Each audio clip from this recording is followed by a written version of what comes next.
Greetings, neighbors. Welcome to the Outdoorsman. I'm Buck McNeely. You know, we've all seen a lot of outdoors programs in our day, but I guarantee you're going to find this one is a little bit different from your average show. Yes, it's a hunting show, and it's a fishing show, but it's also a show about Americans like you and I, and all the ways that we find to enjoy ourselves in the great outdoors. The bottom line is this: the Outdoorsman is a show about enjoying life. And on tonight's episode, we're going to take you on a turkey hunt in the deep woods. And then from there, we're going to go out to the Cape Arena building and show you some of the action from the truck and tractor pulls that were held last month. And for a special treat, I'm going to show you what it's like to ride inside the monster truck barefoot while it stomps all over a line of cars. Got a lot of good stuff coming up, so come right back right after these important messages.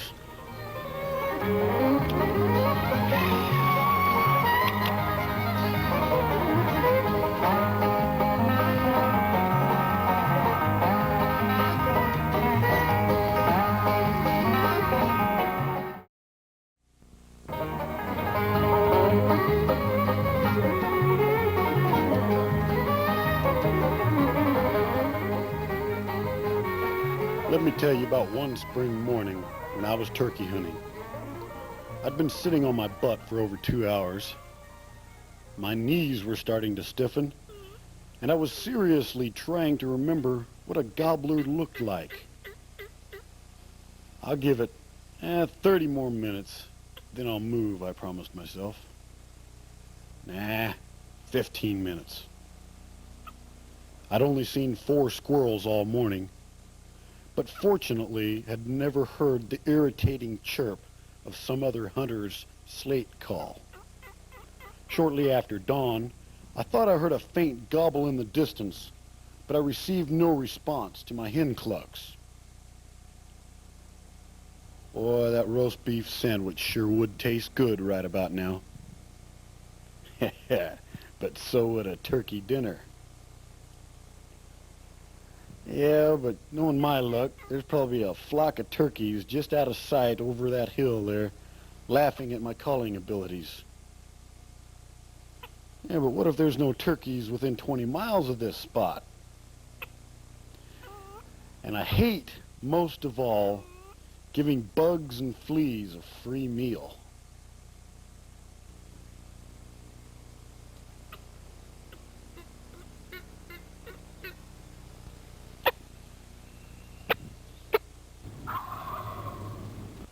Oh yeah. Come on, Mr. Gobbler. Come to Papa. I wonder if he heard me. Yeah, he heard me. I hope he likes blondes. I think he likes me. Come on, little buddy. I think I'll have corn on the cob and stuffing with my turkey dinner tonight. He should be coming out of that thicket right over there. There he is. Oh, you got some drumsticks on you, Slick. Come on, just a little closer. Close enough. Heads up.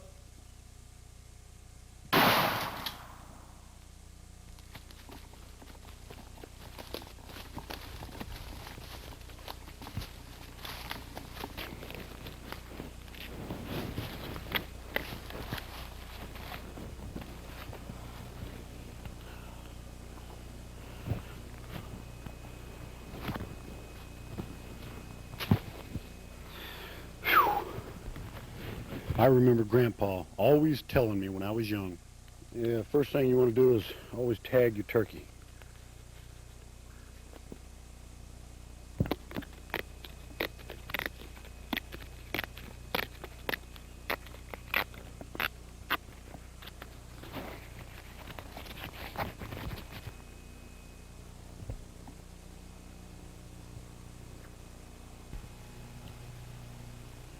That is, if you can get it off.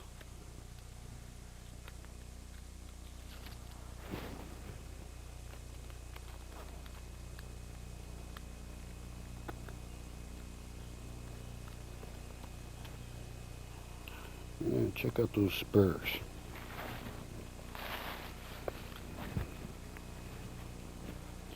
Pretty good sized wingspan on that old buzzard.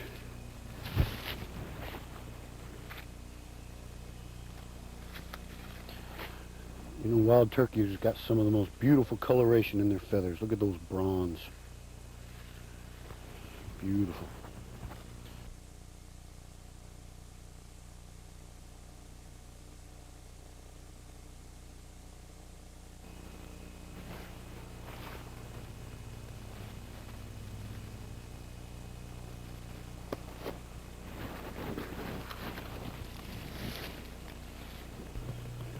Good boy, good boy. Yeah, you're gonna be some good eating.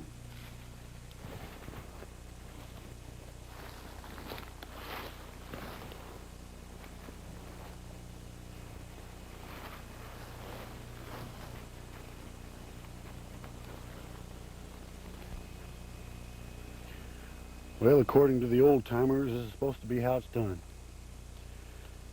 He'll look good on my dinner table. Might even make a nice fan right there. It's a pretty bird, pretty bird. Yeah, and I tell you what, it's well worth it after sitting against a tree trying to be as silent as you can, letting the mosquitoes and the fleas and the flies chew all over you. But in the end, it's well worth it when you got old Mr. Boss Gobbler in the bag.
Today we're at the Arena Fairgrounds for the Bush Cup National Truck and Tractor Pulls. In case you haven't noticed yet, I'm sitting in the monster truck King Crunch. With me today is the owner of the truck, Scott Stevens. How you doing today, Scott? Oh, we're doing pretty good. This is an interesting truck. When did you get the idea to build this thing? After Bigfoot and got popular? Yeah, Bigfoot was the first truck, and the monster truck in the whole industry is getting real popular these days. And we've had this one for 2 years, and we've been touring the circuit pretty regular with it. Now, you take this truck and climb over cars. What else do you do with it? You take it up in the hills and do some four-wheeling? Now, we don't do much four-wheeling with it. We don't play that much. We usually just do our exhibitions. We do some mud bogs across the country every once in a while, but they're mainly just made to crush cars, and that's what they do best.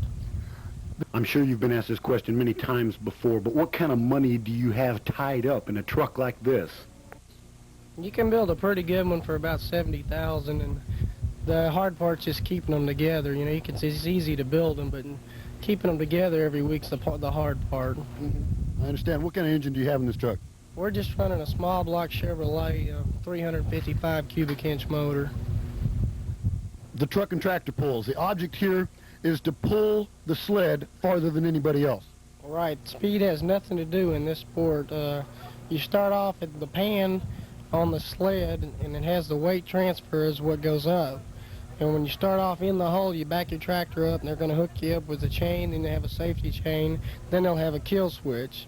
And the further you go, the more this box will come up, and the more the box comes up, it puts a leverage on the pan, and that's what'll slow the vehicles down. What kind of weight are we talking about when the box gets all the way up on top of the sled? When it's topped out up here, you're probably talking about 42 to 44,000 pounds, depending on what class is pulling. Okay, now you mentioned a kill switch. What is this purpose for?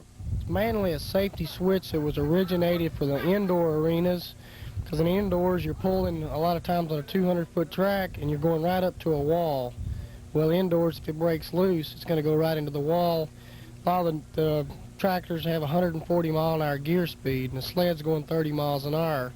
Well, if the chain was to break loose, it's going to go off like a rocket. It's a safety precaution. Right, that's basically all that is, and it even helps outdoors. If something was to happen, the man on the sled, the operator at the very back, this cable hooked up to the pulling vehicle, and he'll pull a switch and he'll ground the motor out and it'll go dead. What kind of torque are we getting out of these trucks to just enable them to get that sled moving? I'd say out here the blown classes, the average is probably 800 to 1,000 horsepower. That's the single engine two-wheelers. Then your 2 and 3 engine tractors, you know, you're talking at least 1,000 horsepower per motor. What are the different categories, classes that they're running? Well, like they have the two-wheel weight class, which where there'll be a two-wheel drive vehicle with one motor, and they have a 5,800 pound weight class. What that means is a truck weighs 5,800 pounds, and he can put weights wherever he wants. You know, it doesn't really matter that. Everybody's going to put their weights in a different place wherever he thinks it's going to work. And that 5,800 pound vehicle will pull the 40,000 pound sled. Where do you go from here, Scott? We're going to go to Savannah, Georgia for a mud bog in a few weeks. Got any movie deals coming up? You know, you're talking to people all the time. You just never know what they're going to do. Well, I appreciate you talking with us today, and I really enjoyed riding in your truck here. Scott, thanks a lot, bud. Let's take a look at some of the action now.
Ladies and gentlemen, introducing the grand reopening of the 5H Ranch.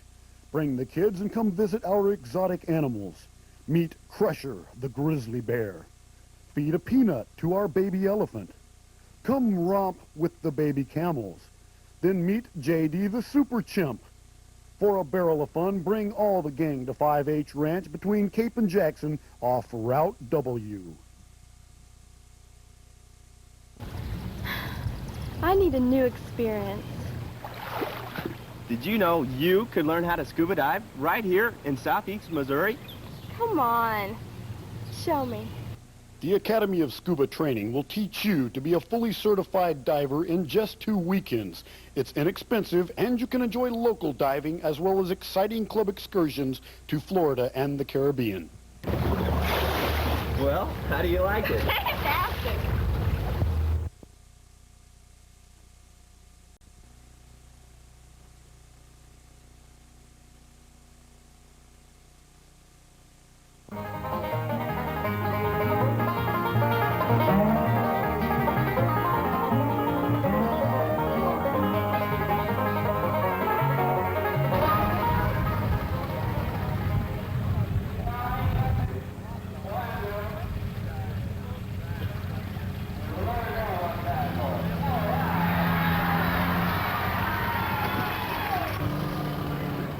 Yes, I promised you a ride in the barefoot truck.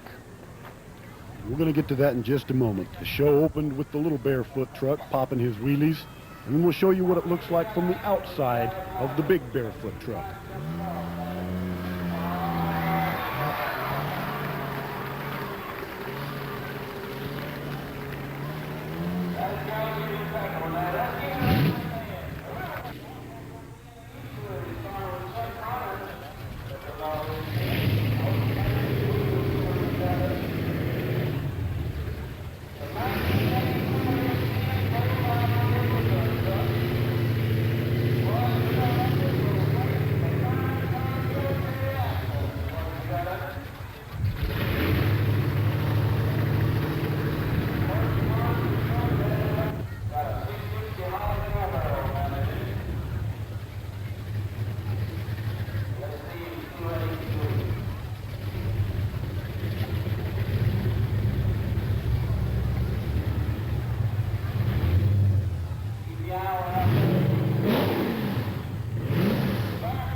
Well, folks, as promised, I risked life and limb and strapped myself in with a camera to bring you this footage of what it's like to ride in the monster truck barefoot.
Well, my friends, I hope you enjoyed the show. We enjoyed bringing it to you. We're going to have a lot of good stuff coming up on future episodes of The Outdoorsman. We're going to do some squirrel hunting, some coon hunting, some bass fishing, some spelunking, some canoeing, all kinds of neat stuff. So you just come back and check us out, and I'll see you next time.